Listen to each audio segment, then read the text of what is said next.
مسلمانوں کے ساتھ یہ ہوا ہے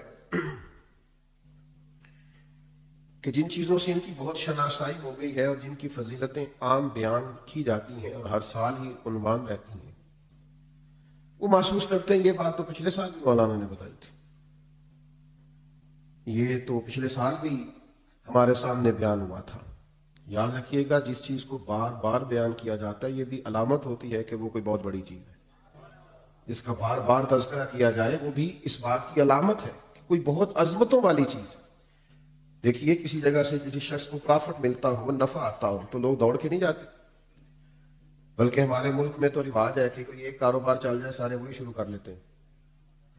یہ کچھ سال پہلے نا سی این جی اسٹیشن وہ چل گئے تھے، تو کلومیٹر کے فاصلے پہ سی این جی اسٹیشن کھل گئے تھے۔ کوئی ایک کام چل جائے، پتہ چل جائے اس میں نفع ہے، تو سارے شروع نہیں کر لیتے۔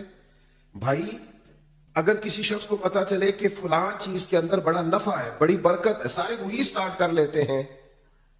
تو اگر کسی کو پتا چل جائے نا کبھی کہ رمضان میں کتنی برکت ہے،